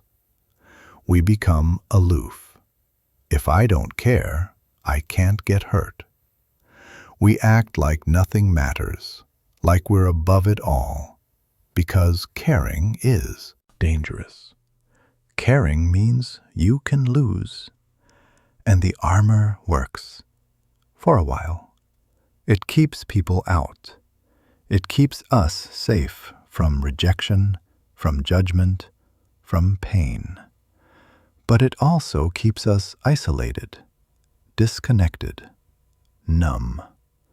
Because the same walls that keep pain out also keep love out. You can't selectively numb. When you close yourself off to hurt, you also close yourself off to joy. The fear of being too much or not enough. At the core of the being good act is a fear. If people see the real me, they'll think I'm too much or not enough. Too loud or too quiet. Too emotional or too cold. Too needy or too distant. Too ambitious or too lazy. Too intense or too boring. Too sensitive or too harsh. So we edit ourselves. We dim our light when it feels too bright. We amp up our energy when it feels too low. We become chameleons, adjusting to every room, every person, every situation. Who do they need me to be right now? Okay, I'll be that. And after a while, we forget what our true color even is. We forget what we actually like, what we actually believe, what we actually feel. We become a collection of other people's preferences, a mirror reflecting back what others want to see. And that's not living. That's disappearing. The permission you've been waiting for. Here's what I need you to hear. You don't need permission to be yourself. You've been waiting for someone to tell you it's okay to be who you are. You've been waiting for proof that you're acceptable. You've been waiting for a guarantee that if you show up as yourself, you won't be rejected. But that permission isn't coming from outside. It has to come from within. You have to give yourself permission to be imperfect, change your mind, not have all the answers, disappoint people, say no, take up space, want what you want, feel what you feel, need what you need, be a work in progress, make mistakes, not be for everyone. No one else can give you this permission, because no one else has that power. You are the only authority on your own life, and the moment you claim that authority, everything shifts. Authenticity is not selfishness. Some people will call you selfish when you start being real. Why? Because your authenticity forces them to confront their own lack of it. When you set boundaries, people who benefited from your lack of boundaries will be upset. When you speak your truth, people who preferred your silence will be uncomfortable. When you stop performing, people who enjoyed the show will feel let down. When you say no, people who counted on your yes will be disappointed. But their discomfort is not your responsibility. You are not responsible for managing other people's emotions. You are not responsible for making everyone happy. You are not responsible for being who they want you to be. You are not required to set yourself on fire to keep others warm. And anyone who expects you to, they're not loving you, they're using you. The difference between authentic and aggressive. Now, being real doesn't mean being rude. It doesn't mean being tactless or cruel. It doesn't mean bulldozing over people's feelings or being inconsiderate. You can be honest and kind. You can be authentic and respectful. You can have boundaries and still be compassionate. The difference is intention. Are you speaking your truth to hurt someone? That's aggression. Are you speaking your truth to honor yourself? That's authenticity. Authenticity says, "This is how I feel. This is what I need. Can we find a way to make this work for both of us?" Aggression says, "You're wrong. You need to change. Do it my way or leave."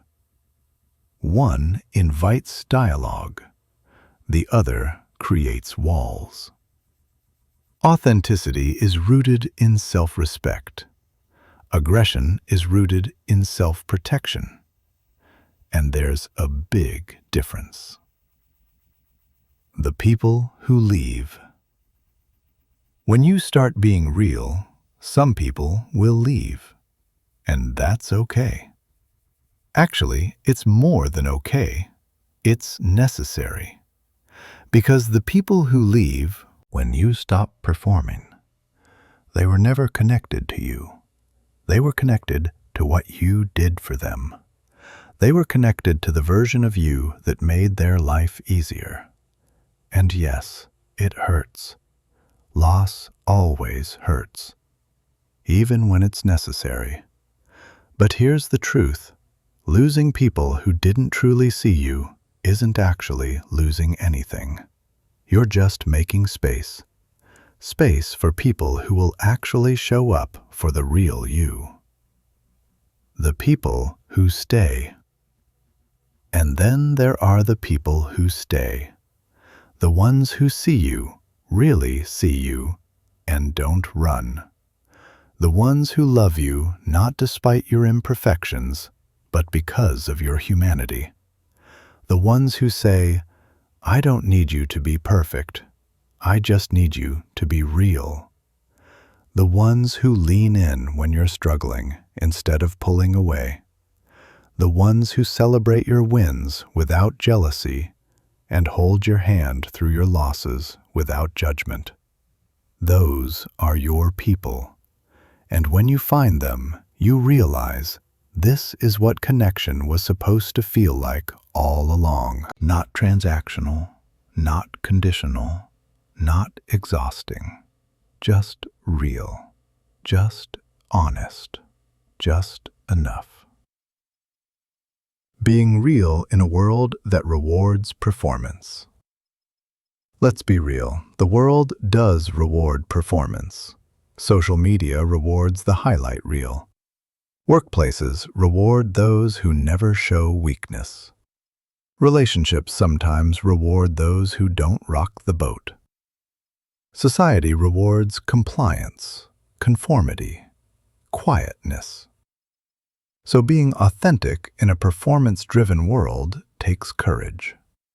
It takes courage to post the unfiltered photo, to admit you're struggling, to say, "I don't agree," to set a boundary, to walk away from what doesn't serve you. But here's what you gain: inner peace. Because when you're authentic, there's no gap between who you are and who you present. There's no exhausting act to maintain. There's no fear of being found out. There's no anxiety about someone discovering the real you.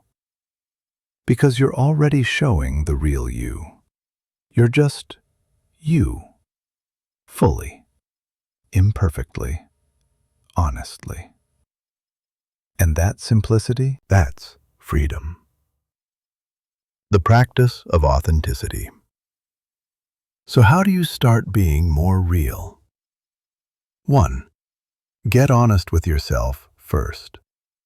Before you can be authentic with others, you need to know your own truth. Journal, reflect, sit in silence. Ask yourself, what do I actually feel? What do I actually want? What do I actually believe? Strip away the shoulds and get to the truth. 2. Start small. You don't have to overhaul your entire life overnight. Start with small truths. Actually, I don't feel like going out tonight. Honestly, I disagree with that. To be real with you, I'm struggling right now. Practice in low-stakes situations first. 3. Notice where you perform. Pay attention to when you edit yourself, when you fake a laugh, when you agree when you actually disagree, when you say yes when you mean no. Just notice. Awareness is the first step. Don't judge yourself for it, just see it. 4. Practice saying no.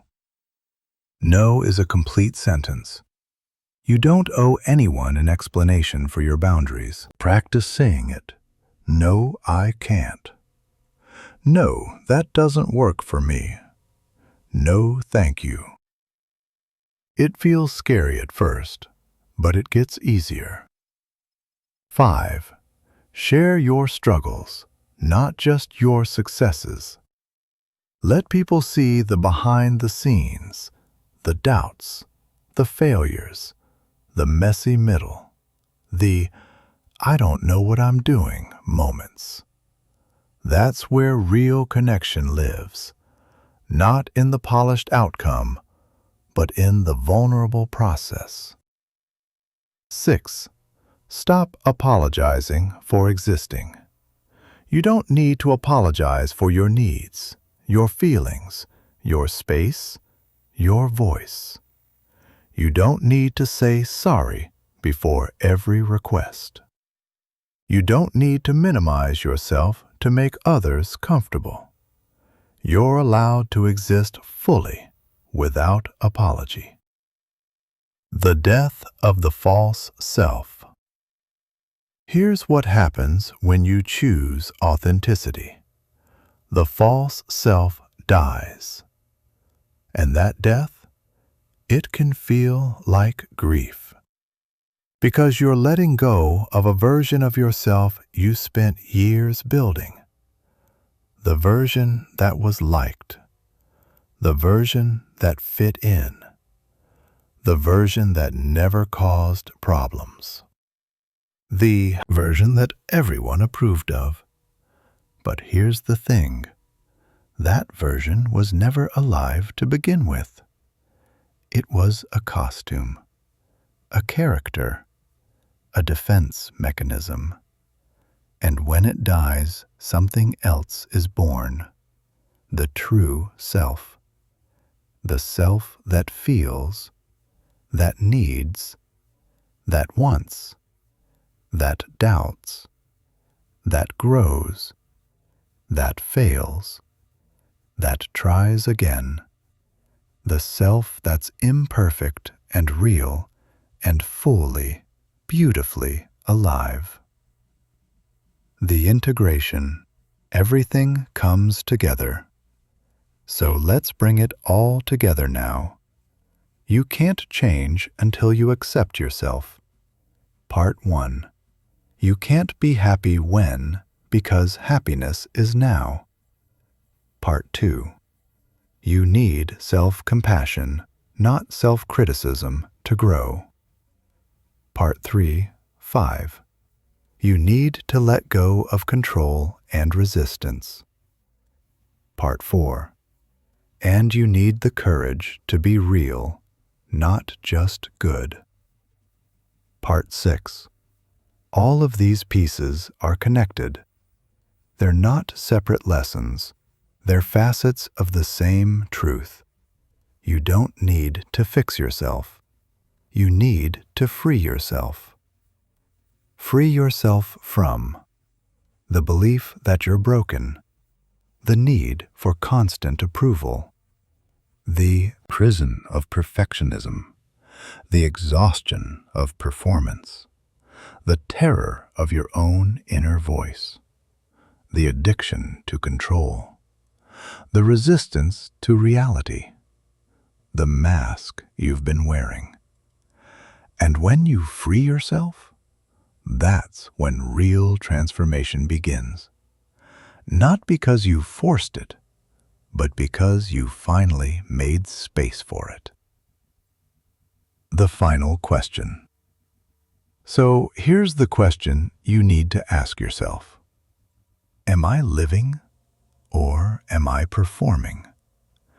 Am I being who I am or who I think I should be?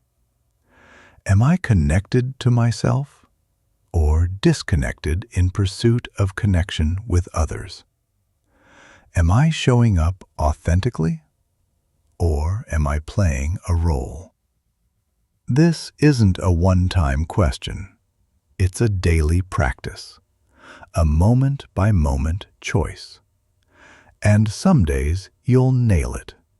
You'll be authentic, compassionate, present, real. And some days you'll fall back into old patterns, performing, people-pleasing, self-criticizing, resisting. And that's okay, because this isn't about perfection. It's about direction. As long as you're moving toward truth, toward authenticity, toward self-acceptance, you're on the right path. The invitation. So here is my invitation to you. Stop waiting to be perfect before you allow yourself to be happy. Stop fighting yourself and start befriending yourself. Stop resisting reality and start flowing with it. Stop performing for approval and start showing up as yourself. Stop postponing joy until everything's fixed. Stop hiding your truth to keep the peace. Stop shrinking yourself to make others comfortable. Because nothing changes until you do. Not your circumstances, not your relationships, not your success. You. And when you change, not by force but by acceptance, not through hatred but through compassion, not in resistance but in flow, not through performance but through authenticity, everything else changes with you. The truth you've always known. Deep down, you've always known this. You've always known that the act is exhausting, that the mask is heavy, that the performance is unsustainable. You've always known that you're not broken, just unfinished, just human, just learning. You've always known that the voice in your head is too cruel, that you deserve the same kindness you give others. You've always known that happiness isn't waiting for you in the future. It's available right now, in this imperfect moment. You've always known that the only person who can free you is you. So what are you waiting for? What permission are you waiting for? What sign? What guarantee? The permission is here. The sign is now. The guarantee? There isn't one. But you don't need a guarantee. You just need courage. The courage to choose yourself. The courage to be real. The courage to let the mask fall. The beginning. This isn't the end. This is the beginning.